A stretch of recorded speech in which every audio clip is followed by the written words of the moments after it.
Okay, continue where we left off. So we got Speed Racer and the police chief, police, the police director from Russia announces the real information. Hold on. Some of the mutants. Blah, blah, blah. Yeah, announced the formation of real human police department to combat the growing increase of mutant beings that might attack regular humans. Don't know who that is.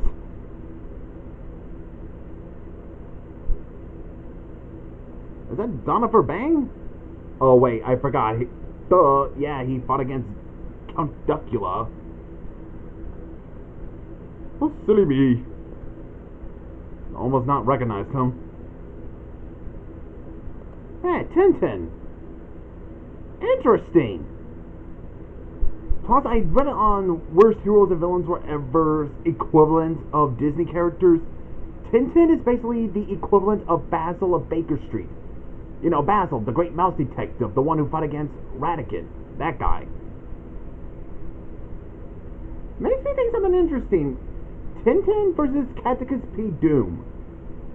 Basically the worst equivalent of Basil versus the worst equivalent of Ratigan. I'm just saying.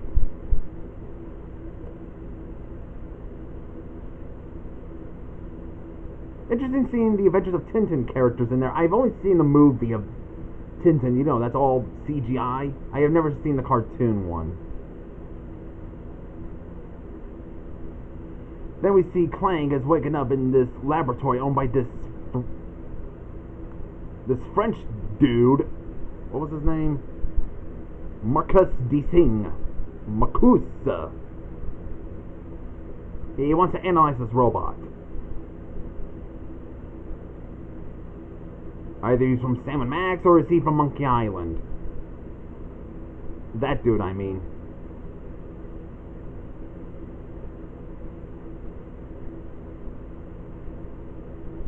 Then we see this land that looks like a carnival for cats. I mean, it looks like a carnival with cats in it. A theme park filled with cats.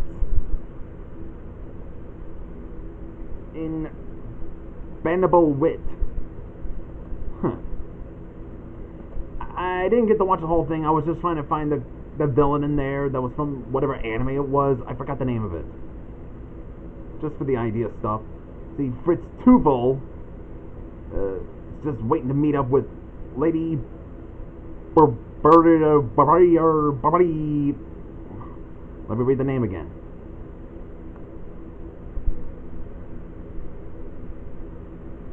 Waiting for the ruler of Cat World, Lady Burberina. Sounds like you say, trying to say ballerina, but you just burst with a Thumbelina. Like, or Thumbelina. It's like you try to say Thumbelina's name, but you just actually start belching. Thumbelina. Just kind of sounds like it to me. Either she's running to excitement because she finds someone who shares the same views as her, or she probably has a hot for Fritz Tuval, like, woohoo, oh man! Right? She's running with excitement. I think she's like a spoiled princess or something. I think that's kind of what her character is. But in a dictator way. So it turns out, yeah, John is not killed by Akabuto. He was captured somehow. Wait, was it in the description that says he was... Nah. Yeah, so Fritz ends up exposing John to this, I think the sunlight is what makes people into cats. I wonder if that affects dogs, too. Imagine a dog turned into a cat, but it saw the cat's tail and was trying to catch him. I'm just saying that'd be something to see. I think it is a sun. And John's head turned into a same species as Garfield. An orange cat Garfield kind of way. I wonder how Garfield would react if he saw John's where just with Garfield's head. Like, John, I know that humans have to love their pets, but Is this how much you love me? I don't know how to feel. I'm just wondering if it's gonna be like that situation. So yeah, they're basically going to plan a war against the human race. Oh dear. Rise of the Planet of the Cats. Imagine the Planet of the Apes, but instead of apes with cats. Cats must overrun the human race. And I'm not gonna go into that again. I know Pokemon's part of this universe. Can initially, possibly.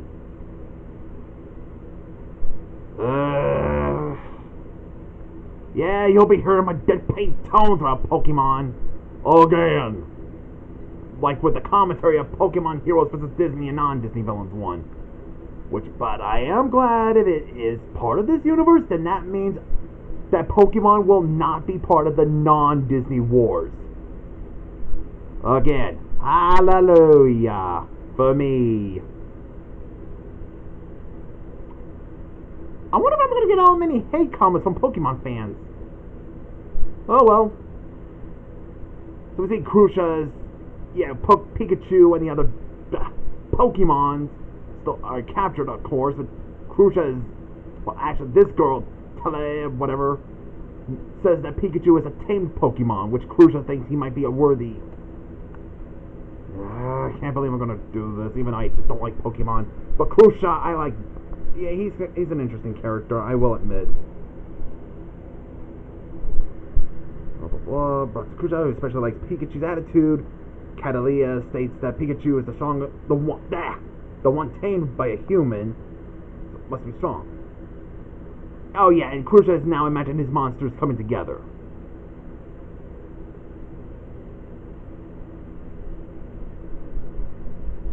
Then we see, the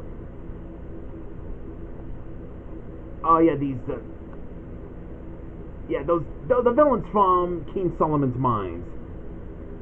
Yeah, Dougherty's caravan is on their way to Governor's lair, hoping that the Governor's forces have captured Anthony Cole and others. On the way, they run into Humpson. Is that a living desert smoke thing?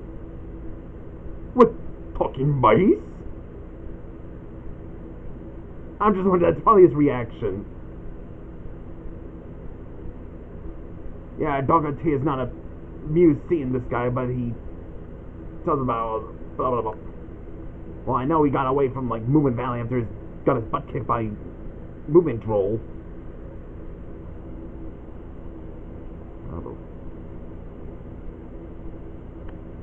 Yeah, not phased inside of the Sand Spirit, blah blah blah.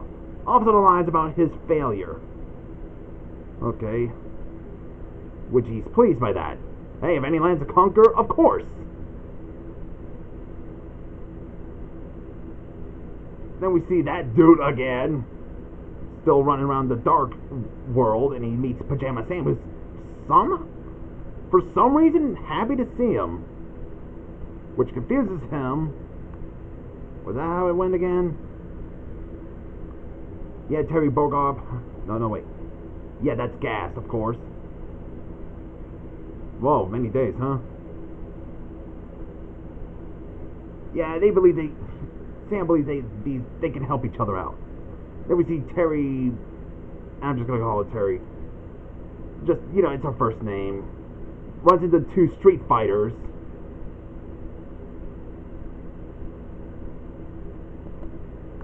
Man, I'm such a bad nerd at not memorizing things. I just never seen a lot of them, okay? And you blame me? Yeah, two street fighters, Ryu and Ken. Oh yeah, they just suggest joining forces to take down the Shadow Low Dojo. Still a weird name. Shadow Low.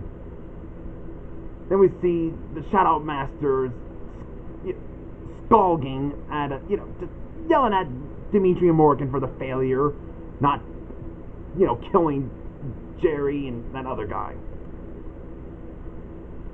And then he and Bison meet Pyron, who has been witnessing the whole thing. Gives them an idea to have Mortal Kombatians and Street Fighters again, was it? Oh yeah, I got it. to fight each other, which intrigues both Shadow Master and M. Bison.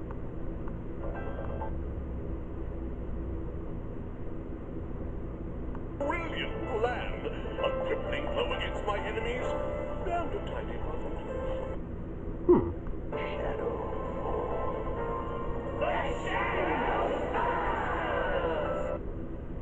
Are you guys doing an anime thing, something? I don't know. It's kind of like sounding like what they're doing. Trying to do the anime impression. Kind of like the Ginyu Force or whatever. Even though I haven't seen Dragon Ball, I know some references. Is that a Gecko? Gecko? I don't know. At first I thought it was. But it's not. It looks like a gecko. It just kind of looks like it. A couch potato gecko Gex. Oh, so it's not that Gecko. Okay. Sees Hugo on TV and he's like asking for help. Help! Because he just... okay. I wonder if he's the Gecko's cousin. I don't know, I'm just asking. And then, hold on.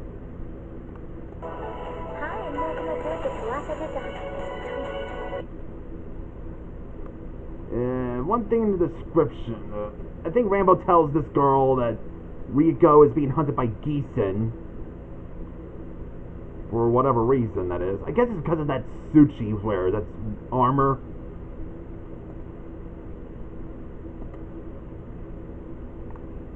Let me see how that goes again. Yeah, Tizo already records some blah blah blah. Yeah, Ryuko is being hunted by Geisen, of course you know that, and her own school, which makes Tiza pity her. Ryuko is sure that she can fight them off. Well, that is what she is. She's a fighter. Then we see Vendra arrives at the meeting of Bayram leaders.